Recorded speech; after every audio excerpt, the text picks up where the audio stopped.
जय माँ बगलामुखी, जय श्री महाकाल। आज के इस वीडियो में हम बात करने वाले हैं कि ध्यान के माध्यम से, मेडिटेशन के माध्यम से, जाप के माध्यम से हम कैसे हमारे शरीर में विद्यमान बीमारी को दूर कर सकते हैं, हमारे शरीर में विद्यमान बीमारी को ठीक कर सकते हैं। आप सभी इस वीडियो को देखिएगा। जैसा कि मित्रों आप सभी को ज्ञात होगा कि हमारा जीवन 9 ग्रहों के अधीन है। हमारे जीवन में जो कुछ भी हो रहा है 9 ग्रहों के अनुसार ही हो रहा है। जब हम हमारी जन्म पत्री को देखते हैं, जन्म पत्री में 9 ग्रहों को देखते हैं और उसी के अनुसार सुख की आशा करते हैं। लेकिन ईश्वर ने जो लिख दिया सो लिख दिया, लेकिन ईश्वर ने ये भी कहा है कि जो भक्त कर्म करेगा वह फल को प्राप्त भी करेगा। इसलिए अगर हमारे शरीर में कोई बीमारी उत्पन्न हो चुकी है तो उसे ठीक करने का इलाज भी हमारे शरीर के भीतर ही विद्यमान है। हमारे शरीर में ही वह दिव्य ऊर्जा विद्यमान है जिससे हमारे शरीर के अंदर व्याप चुकी बीमारी को हम ठीक कर सकते हैं। मैं बात करने वाला हूँ ध्यान की। ध्यान अर्थात हमारा जो चित्त है, हमारा जो मन है, हमारी जो बुद्धि है और यह हमारा यह भौतिक शरीर है, ईश्वर के रूप में डूब जाना। ध्यान अर्थात ईश्वर के प्रति वह आस्था की डोर जोड़ लेना और उस ध्यान को मेडिटेशन के माध्यम से ध्यान करके आप आपके शरीर के भीतर उन दिव्य ऊर्जाओं का संचार कर सकते हो जो ऊर्जाएं आपकी बीमारी से लड़ने में सक्षम हो। वह ऊर्जा आपकी बीमारी को आपके शरीर के भीतर से दूर करेंगी। अगर आपको लगता है कि सूर्य के कारण आपके शरीर में बीमारी उत्पन्न हुई है, अगर आपको लगता है कि चंद्र के कारण आपके शरीर में बीमारी उत्पन्न हुई है, अगर आपको लगता है कि बुध के कारण आपके शरीर में बीमारी उत्पन्न हो गई है, आप किसी ज्योतिषाचार्य के पास जाओगे तो वह आपको अनेक ग्रहों के कारण जो आपके जीवन में चल रहे उतार चढ़ाव के बारे में आपको जानकारी प्रदान करेंगे। लेकिन अगर आप उस बीमारी को ठीक करना चाहते हो तो सबसे पहले आप ध्यान करना चालू करिए। और ध्यान की जो शुरुआत है वह ओम से कर सकते हैं। अ उ म 3 शब्दों से मिलकर बना है ओम। और इस ओम के अंदर ही श्री महाकाली, श्री महालक्ष्मी, श्री माँ सरस्वती माता जी का वास है। इस ओम के अंदर ही ब्रह्मा जी, विष्णु जी और भगवान शिव का वास है। इस ओम के अंदर ही त्रिशक्ति विद्यमान है। इस ओम के अंदर ही सारा संसार समाया हुआ है। इस ओम से ही सारे मंत्र सिद्ध होते हैं। इस ओम के लगने से ही सारे मंत्र पूर्ण होते हैं।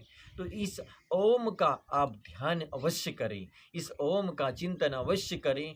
आपको बिल्कुल ही अलौकिक दिव्य अनुभूति की प्राप्ति होगी। मैं बात करूंगा कि हम ओम का किस अवस्था में और कहाँ पे ध्यान कर सकते हैं। देखिए, ओम का ध्यान आप किसी भी अवस्था में कर सकते हैं, लेकिन बेहतर ये होगा कि आपके पूजा के स्थान पे करो या फिर जिस प्रकार से आप एक छत, आपके घर की छत के ऊपर आकर वहाँ नीचे आसन बिछा लीजिए। आसन बिछाने के बाद अगर आपके पास कोई कपड़ा है तो सिर के ऊपर आप उस कपड़े को रख सकते हो। इस प्रकार से भी आप रख सकते हो। देखिए, इस प्रकार से आप इस कपड़े को सिर के ऊपर रख लीजिए।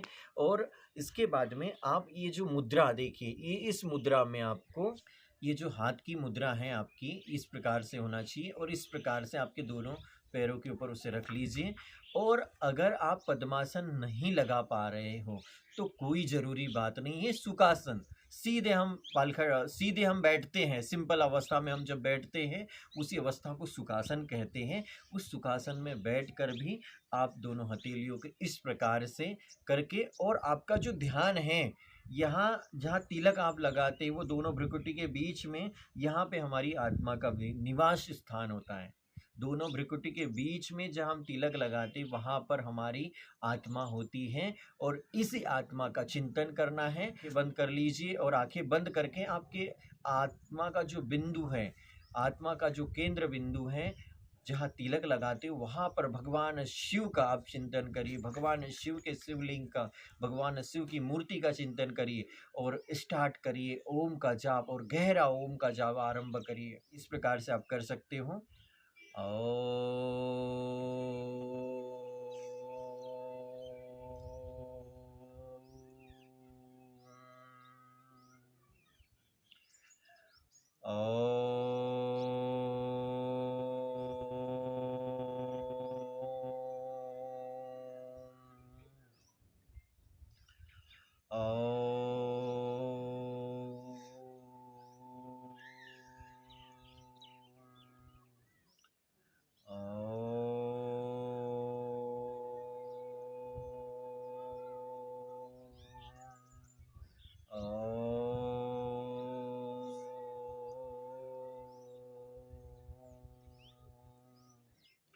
और ये सोचते रहिए कि भगवान शिव कैसे दिखते हैं, भगवान शिव का स्वरूप कैसा है, भगवान शिव कहाँ रहते हैं। भगवान शिव के लोक में प्रवेश करने के लिए आप मन में यह कल्पना बनाते रहिए और भगवान शिव की ओर आगे बढ़ते रहिए। ओम का शुद्ध उच्चारण करने की कोशिश करिए, डायरेक्ट ओम नहीं बोलना है, ओम करते हुए उसको आरंभ करिए। पुनः और अपने ध्यान में डूब जाइए।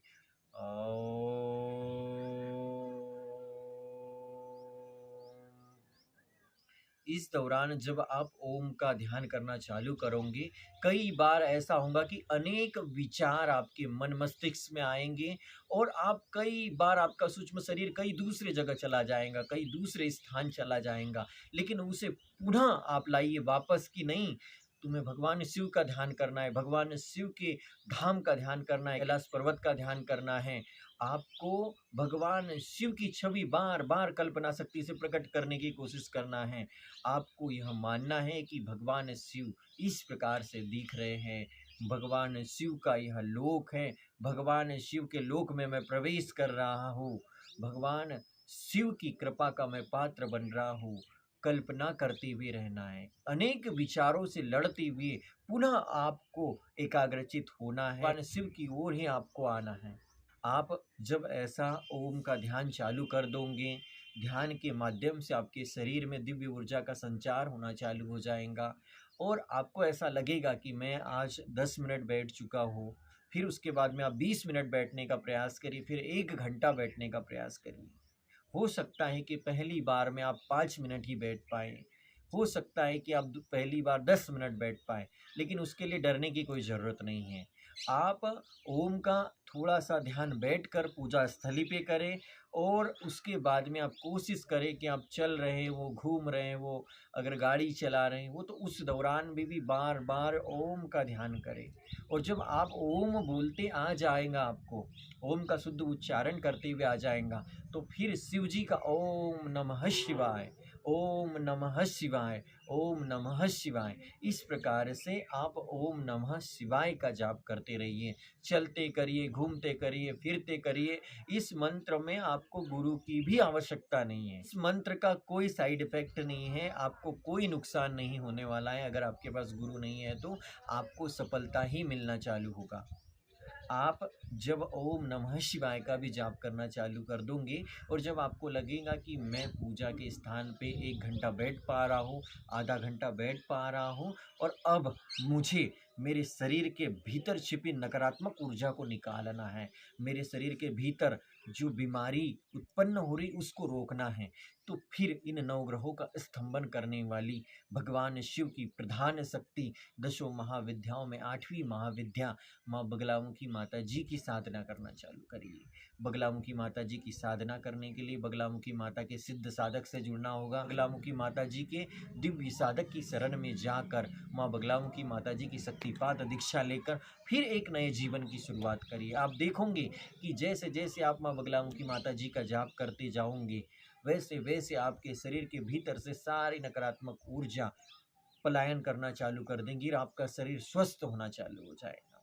माँ बगलामुखी माता जी की साधना करने से सारे शत्रुओं का स्तंभन हो जाएगा।